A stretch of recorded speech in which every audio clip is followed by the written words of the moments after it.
Hi hello friends, welcome back to my channel cooking with Ramya.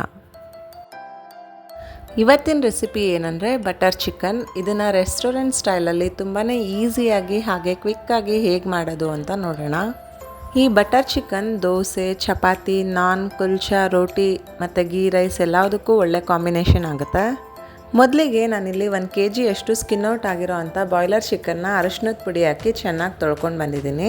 So ಅದಕ್ಕೆ 1 ಸ್ಪೂನಷ್ಟು chilli powder ಹಾಕ್ಕೊಳ್ಳೋಣ. 1 ಸ್ಪೂನಷ್ಟು ಶುಂಠಿ ಬೆಳ್ಳುಳ್ಳಿ ಪೇಸ್ಟ್ನ ಕೂಡ ಹಾಕ್ಕೊಳ್ಳೋಣ. ಹಾಗೆ ಚಿಕನ್ಗೆ ಎಷ್ಟು ಬೇಕೋ ಅಷ್ಟೇ ಸಾಲ್ಟ್ನ ಹಾಕ್ಕೊಳ್ಳೋಣ.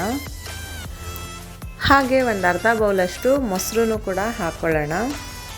ನಂತರ ಎಲ್ಲವನ್ನು ಚೆನ್ನಾಗಿ ಮಿಕ್ಸ್ ಮಾಡ್ಕೊಳ್ಳೋಣ. ಇದನ್ನೆಲ್ಲ ಚೆನ್ನಾಗಿ ಮಿಕ್ಸ್ ಮಾಡಿದ ನಂತರ ಒಂದು ಹಾಫ್ ಆನ್ ಅವರ್ ಅಷ್ಟು ಇದನ್ನು ಮ್ಯಾರಿನೇಟ್ ಮಾಡಿ ಇಡಬೇಕು. ಆಗ ಸಾಫ್ಟಾಗಿ ಚಿಕನ್ ಚೆನ್ನಾಗಿ ಬರುತ್ತೆ. ಈಗ ನೆಕ್ಸ್ಟ್ ನಾವೇನು ಮಾಡ್ಕೋಬೇಕಂದ್ರೆ ಒಂದು ಫ್ರೈಯಿಂಗ್ ಪ್ಯಾನ್ ಇಟ್ಕೊಂಡು 1 ಸ್ಪೂನಷ್ಟು ಬಟರ್ ಹಾಕ್ಕೊಳ್ಳೋಣ. ಹಾಗೆ 1 ಸ್ಪೂನಷ್ಟು ತುಪ್ಪ ಕೂಡ ಹಾಕ್ಕೊಂಡಿದ್ದೀನಿ. ನಿಮಗೆ ಬಟರೇ ತುಂಬ ಇಷ್ಟ ಆಗುತ್ತೆ ಅನ್ನೋದಾದರೆ 2 ಸ್ಪೂನ್ ಬಟರ್ ಹಾಕ್ಕೊಳ್ಳಿ. ಬಟರ್ ಮತ್ತು ಗೀ ಚೆನ್ನಾಗಿ ಮೆಲ್ಟ್ ಆದಮೇಲೆ ಒಂದು 3 ಮೀಡಿಯಮ್ ಸೈಜಷ್ಟು ಈರುಳ್ಳಿನ ತೊಗೊಂಡು ಉದ್ದುದ್ದಕ್ಕೆ ಹೆಚ್ಕೊಂಡು ಫ್ರೈ ಮಾಡೋದಕ್ಕೆ ಹಾಕ್ಕೊಳ್ಳೋಣ. ಗ್ಯಾಸ್ ಫ್ಲೇಮ್ನ ಲೋನಲ್ಲೇ ಇಟ್ಕೊಂಡು ಚೆನ್ನಾಗಿ ಫ್ರೈ ಮಾಡ್ಕೊಳ್ಳಿ. ನಂತರ ಇದಕ್ಕೆ ಒಂದು 18ರಿಂದ 20ರಷ್ಟು ಕ್ಯಾಶ್ಯೂನ ಹಾಕ್ಕೊಳ್ಳಿ. ನೆಕ್ಸ್ಟು 1 ಇಂಚಷ್ಟು ಶುಂಠಿನ ಹಾಕ್ಕೊಳ್ಳಿ. ಹಾಗೆ ಒಂದು 5ರಿಂದ 6 ಬೆಳ್ಳುಳ್ಳಿ ಹೆಸರನ್ನ ಹಾಕ್ಕೊಳ್ಳಿ. ಈಗ ಎಲ್ಲನೂ ಚೆನ್ನಾಗಿ ಫ್ರೈ ಮಾಡ್ಕೊಳ್ಳಿ. ನೆಕ್ಸ್ಟು 1-2 ಪಲಾವ್ ಎಲೆ ಹಾಗೂ 1-3 ಏಲಕ್ಕಿನ ಹಾಕ್ಕೊಳ್ಳಿ. ಇದೆರಡಂತೂ ಫ್ಲೇವರು ಮತ್ತು ಅರೋಮನ ತುಂಬಾ ಚೆನ್ನಾಗಿ ಕೊಡುತ್ತೆ ಬಟರ್ ಚಿಕನ್ಗೆ. ಇದೆಲ್ಲ ಒಂದು 2 to 3 ಮಿನಿಟ್ಸ್ ಅಷ್ಟು ಚೆನ್ನಾಗಿ ಫ್ರೈ ಮಾಡ್ಕೋಬೇಕು. ನಂತರ 1-2 ಆ್ಯಪಲ್ ಟೊಮೆಟೊನ ಕಟ್ ಮಾಡಿ ಫ್ರೈಯಿಂಗ್ ಪ್ಯಾನ್ಗೆ ಹಾಕ್ಕೊಳ್ಳೋಣ. ನಾನಿಲ್ಲಿ ದೊಡ್ಡ ಸೈಜಿಂದು 2 ಟೊಮೆಟೊ ತೊಗೊಂಡಿದ್ದೀನಿ. ಸಣ್ಣ ಆದರೆ 3 ಟೊಮೆಟೊ ಅಷ್ಟು ತೊಗೊಳ್ಳಿ.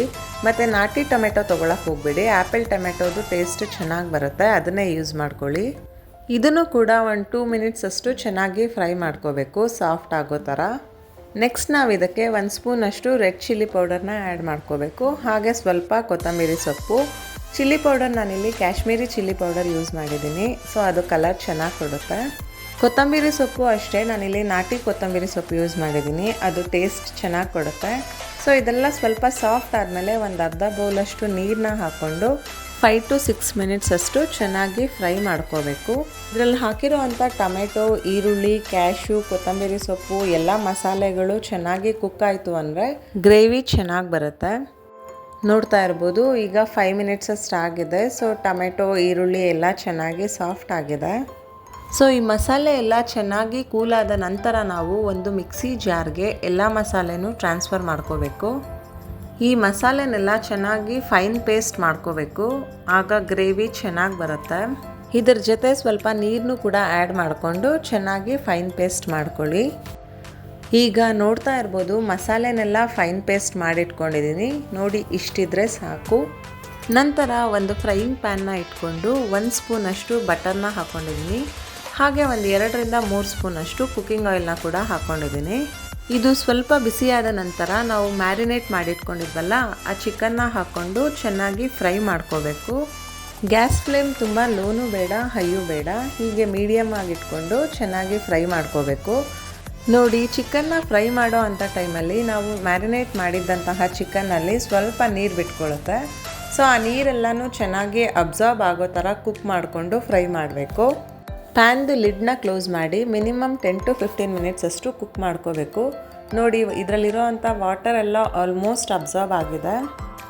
ಇಷ್ಟರಲ್ಲಿ ಚಿಕನ್ 80 to 90% ಅಷ್ಟು ಚೆನ್ನಾಗಿ ಕುಕ್ ಆಗಿರುತ್ತೆ. ಚಿಕನ್ನೆಲ್ಲ ನಾವು ಮತ್ತೊಂದು ಪಾತ್ರೆಯಲ್ಲಿ ಟ್ರಾನ್ಸ್ಫರ್ ಮಾಡಿಟ್ಕೊಂಡು ಅದೇ ಪಾತ್ರೆಗೆ ರುಬ್ಬಿದಂತಹ ಮಿಶ್ರಣನ ಹಾಕ್ಕೊಂಡು ಚೆನ್ನಾಗಿ ಕುಕ್ ಮಾಡಬೇಕು. ಅಂದರೆ ಈ ಮಸಾಲೆ ಒಂದು 4 to 5 ಮಿನಿಟ್ಸ್ ಅಷ್ಟು ಚೆನ್ನಾಗಿ ಕುದಿಬೇಕು. ಈ ಬಟರ್ ಚಿಕನ್ ಕನ್ಸಿಸ್ಟೆನ್ಸಿ ಹೇಗಿರಬೇಕಂದ್ರೆ ಸ್ವಲ್ಪ ತಿಕ್ಕಾಗೇ ಇರಬೇಕು. ಆದ್ದರಿಂದ ನೀವು ಹೆಚ್ಚು ನೀರನ್ನು ಆ್ಯಡ್ ಮಾಡೋಕ್ಕೆ ಹೋಗಬೇಡಿ. ಈಗ ಮಸಾಲೆ ಚೆನ್ನಾಗಿ ಕುದಿಯೋ ಅಂಥ ಟೈಮಲ್ಲಿ ನಾವು ಫ್ರೈ ಮಾಡಿಟ್ಕೊಂಡಿದ್ದಂತಹ ಚಿಕನ್ನು ಕೂಡ ಇದಕ್ಕೆ ಆ್ಯಡ್ ಮಾಡ್ಕೊಳ್ಳಿ. ನಂತರ ಎಲ್ಲನೂ ಚೆನ್ನಾಗಿ ಮಿಕ್ಸ್ ಮಾಡ್ಕೊಳ್ಳಿ. ನಿಮಗೆ ಸ್ವೀಟ್ ಫ್ಲೇವರ್ ಇಷ್ಟ ಆಗುತ್ತೆ ಅಂದರೆ ಈ ಸ್ಟೇಜಲ್ಲಿ ನಾವು 1 ಸ್ಪೂನಷ್ಟು ಶುಗರ್ನ ಆ್ಯಡ್ ಮಾಡ್ಕೋಬೇಕು. ಇದು ಗ್ರೇವಿಗೆ ಸ್ವಲ್ಪ ಸ್ವೀಟ್ ಫ್ಲೇವರ್ನ ಕೊಡುತ್ತೆ. ಈಗ ಒಂದು 5 ಮಿನಿಟ್ಸ್ ಅಷ್ಟು ಲಿಡ್ನ ಕ್ಲೋಸ್ ಮಾಡಿ ಕುಕ್ ಮಾಡ್ಕೋಬೇಕು. ನೋಡಿ, ಈಗ ಆಲ್ಮೋಸ್ಟ್ ಕುಕ್ ಆಗಿದೆ. ಇದರ ಅರೋಮಾ ಅಂತೂ ತುಂಬಾ ಚೆನ್ನಾಗಿ ಬರ್ತಾ ಇದೆ. ನಮ್ಮ ಮನೆಯಲ್ಲಿ ಯಾರಿಗೂ ಅಷ್ಟೊಂದು ಸ್ವೀಟ್ ಫ್ಲೇವರ್ ಇಷ್ಟ ಆಗದೆ ಇರೋ ಕಾರಣ ನಾನು ಶುಗರ್ನ ಆ್ಯಡ್ ಮಾಡಿಲ್ಲ. ನಿಮಗೆ ರೆಸ್ಟೋರೆಂಟ್ ಸ್ಟೈಲಲ್ಲೇ ಬೇಕಂದರೆ ಶುಗರ್ನ ಆ್ಯಡ್ ಮಾಡಬೇಕು. ಈ ಟೈಮಲ್ಲೇ ನಾವು ಉಪ್ಪು ಖಾರನೆಲ್ಲ ನೋಡ್ಕೋಬೇಕಾಗುತ್ತೆ. ನನಗೆರಡು ಇನ್ನೂ ಸ್ವಲ್ಪ ಬೇಕು ಅನಿಸಿದ ಕಾರಣ ಸ್ವಲ್ಪ ಸಾಲ್ಟು ಮತ್ತು ಖಾರದ ಪುಡಿನ ಹಾಕ್ಕೊಂಡು ಚೆನ್ನಾಗಿ ಮಿಕ್ಸ್ ಮಾಡ್ಕೋತಾ ಇದ್ದೀನಿ. ಕಲರು ಮತ್ತು ಟೆಕ್ಸ್ಚರು ನೋಡ್ತಾ ಇರ್ಬೋದು, ತುಂಬಾ ಚೆನ್ನಾಗಿ ಬಂದಿದೆ. ಹೀಗೆ ಚೆನ್ನಾಗಿ ಮಿಕ್ಸ್ ಮಾಡಿದ ನಂತರ ಒಂದು ಅರ್ಧ ಸ್ಪೂನಷ್ಟು ಕಸೂರಿ ಮೇಥಿನ ಹಾಕ್ಕೋಬೇಕು. ಇದು ಫ್ಲೇವರು ಮತ್ತು ಸ್ಮೆಲ್ನ ತುಂಬಾ ಚೆನ್ನಾಗಿ ಕೊಡುತ್ತೆ ಗ್ರೇವಿಗೆ. ನೆಕ್ಸ್ಟ್ ಇದಕ್ಕೆ ಒಂದು 2 ಸ್ಪೂನಷ್ಟು ಫ್ರೆಶ್ ಕ್ರೀಮ್ನ ಆ್ಯಡ್ ಮಾಡ್ಕೋಬೇಕು. ನೀವು ಫ್ರೆಶ್ ಕ್ರೀಮ್ ಇಲ್ಲ ಅಂದರೆ ಮನೆಯಲ್ಲೇ ಇರುವಂತಹ 2 ಸ್ಪೂನಷ್ಟು ಹಾಲಿನ ಕೆನೆ ಕೂಡ ಆ್ಯಡ್ ಮಾಡ್ಕೋಬೋದು. ನಂತರ 1 ಸ್ಪೂನಷ್ಟು ತುಪ್ಪನ ಆ್ಯಡ್ ಮಾಡ್ಕೋತಾ ಇದ್ದೀನಿ. ನೀವು ಬೇಕಂದರೆ ಬಟರ್ನ ಕೂಡ ಆ್ಯಡ್ ಮಾಡ್ಕೋಬೋದು. ಕ್ರೀಮು, ಕ್ಯಾಶ್ಯೂ ಪೇಸ್ಟು ಹಾಗೆ ತುಪ್ಪ ಎಲ್ಲ ಹಾಕಿರೋದ್ರಿಂದ ಇದ್ರ ಕನ್ಸಿಸ್ಟೆನ್ಸಿ ಅಂತೂ ತುಂಬಾ ಕ್ರೀಮಿಯಾಗಿ ಚೆನ್ನಾಗಿ ಬಂದಿದೆ. ಈಗ ಎಲ್ಲನೂ ಮತ್ತೊಮ್ಮೆ ಚೆನ್ನಾಗಿ ಮಿಕ್ಸ್ ಮಾಡಿಕೊಂಡ್ರೆ ನಮ್ಮ ಬಟರ್ ಚಿಕನ್ ರೆಡಿ ಆಗುತ್ತೆ. ಇದ್ರ ಅರೋಮಾ ಅಂತೂ ಎಲ್ಲರಿಗೂ ಟೆಂಪ್ಟ್ ಮಾಡುತ್ತೆ, ಅಷ್ಟು ಚೆನ್ನಾಗಿ ಬರ್ತಾಯಿತ್ತು ಅಂತ ಹೇಳ್ಬೋದು. ಸೊ ಫೈನಲ್ ಆಗಿ ಬಟರ್ ಚಿಕನ್ ರೆಡಿ ಆಗಿದೆ. ಸೊ ಇದನ್ನು ಒಂದು ಸರ್ವಿಂಗ್ ಪ್ಲೇಟ್ಗೆ ಟ್ರಾನ್ಸ್ಫರ್ ಮಾಡ್ಕೊಳ್ಳೋಣ.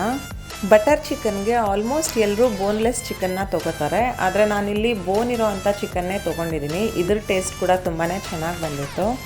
ಇದಂತೂ ಚಪಾತಿ, ರೋಟಿ, ನಾನ್, ಕುಲ್ಚಾ, ದೋಸೆ ಹಾಗೂ ಯಾವುದೇ ರೈಸ್ ಐಟಮ್ಗೂ ಕೂಡ ಒಳ್ಳೆ ಕಾಂಬಿನೇಷನ್ ಆಗುತ್ತೆ. ಗ್ರೇವಿ ಅಂತೂ ತುಂಬಾ ಚೆನ್ನಾಗಿರುತ್ತೆ, ಎಲ್ಲದಕ್ಕೂ ಹೊಂದ್ಕೊಳ್ಳುತ್ತೆ ಹಾಗೂ ಟೇಸ್ಟ್ ಕೂಡ ತುಂಬಾ ಚೆನ್ನಾಗಿರುತ್ತೆ. ಯಾವಾಗಲೂ ಒಂದೇ ರೀತಿಯಾಗಿ ಅಂದರೆ ಪೆಪ್ಪರ್ ಚಿಕನ್, ಚಿಲ್ಲಿ ಚಿಕನ್ ಅದನ್ನೇ ಟ್ರೈ ಮಾಡ್ತಾ ಇರ್ತೀವಿ. ಸೊ ಇದನ್ನು ಕೂಡ ಒಂದ್ಸಲಿ ಟ್ರೈ ಮಾಡಿ, ಡಿಫ್ರೆಂಟಾಗಿ ತುಂಬಾ ಚೆನ್ನಾಗಿ ಬರುತ್ತೆ. ನನ್ನ ಈ ಬಟರ್ ಚಿಕನ್ ರೆಸಿಪಿ ಎಲ್ರಿಗೂ ಇಷ್ಟ ಆಯಿತು ಅಂತ ತಿಳ್ಕೊತೀನಿ. ನಿಮಗೆ ಈ ರೆಸಿಪಿ ಇಷ್ಟವಾದಲ್ಲಿ ನನ್ನ ಚಾನೆಲ್ಗೆ ಸಬ್ಸ್ಕ್ರೈಬ್ ಮಾಡಿ ಹಾಗೂ ನನ್ನ ವಿಡಿಯೋಗೆ ಲೈಕ್ ಮಾಡಿ, ಕಮೆಂಟ್ ಮಾಡಿ, ನಿಮ್ಮ ಫ್ರೆಂಡ್ಸ್ ಆ್ಯಂಡ್ ಫ್ಯಾಮಿಲಿ ಜೊತೆ ಶೇರ್ ಮಾಡಿ. ಮುಂದೆ ಒಂದು ಹೊಸ ರೆಸಿಪಿ ಜೊತೆ ಸಿಗೋಣ. ಅಲ್ಲಿವರೆಗೂ take care, have a great day, bye.